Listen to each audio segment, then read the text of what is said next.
সিলেটে সিরিজের প্রথম টেস্টে আয়ারল্যান্ডের বিপক্ষে ইনিংস ব্যবধানের জয় পেয়েছে বাংলাদেশ। আগামীকাল মিরপুর সিরিজের দ্বিতীয় টেস্টে মুখোমুখি হবে দুই দল। এই ম্যাচের আগে দারুণ এক মাইল ফলকের সামনে দাঁড়িয়ে আছেন মুশফিকুর রহিম। প্রথম বাংলাদেশি ক্রিকেটার হিসেবে 100 টেস্ট খেলতে যাচ্ছেন 38 বছর বয়সী এই উইকেট কিপার ব্যাটসম্যান। লাল বলে মুশফিকের শততম টেস্ট নিয়ে কয়েকদিন ধরেই আলোচনা চলছে দেশের ক্রিকেটাঙ্গনে।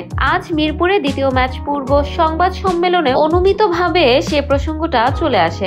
সংবাদ সম্মেলনে হাজির হওয়া বাংলাদেশ কোচ ফিল সিমন্সের কাছে প্রশ্ন যায়, আর কতদিন খেলা চালিয়ে যাবেন মুশফিক? জবাবে অবসরের ব্যাপারটা মুশফিকের উপরই ছেড়ে দিয়েছেন বাংলাদেশ কোচ। মুশফিকের সঙ্গে অবসর নিয়ে কথা হয়েছে কিনা এমন প্রশ্নের জবাবে ফিল সিমন্স বলেছেন, না।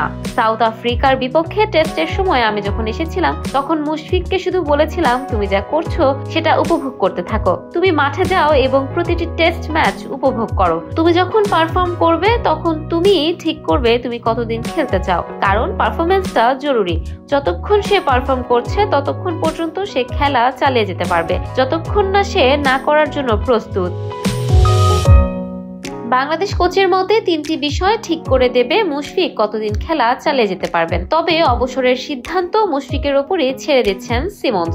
এই প্রসঙ্গে বাংলাদেশ কোচ বলছেন, আমার মতে এখানে কয়েকটা বিষয় বিবেচনা করতে হবে।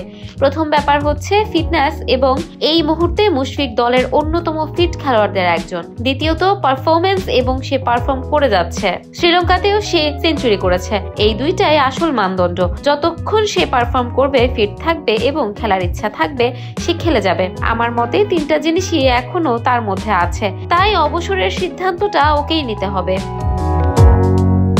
টেস্টে মুশফিকের অভিষেক হয় 2005 সালের মেতে। লর্ডসে ইংল্যান্ডের বিপক্ষে সেই টেস্টের পর থেকে জাতীয় দলের জার্সিতে লাল বলে এখন পর্যন্ত 99 টেস্ট খেলা মুশফিকের নামের পাশে 38 গড়ে 6351 রান। 27 50-র বিপরীতে সেঞ্চুরি করেছেন 12টি, যার 3টি রূপ দিয়েছেন ডাবল সেঞ্চুরিতে। Desk report, Campus Times.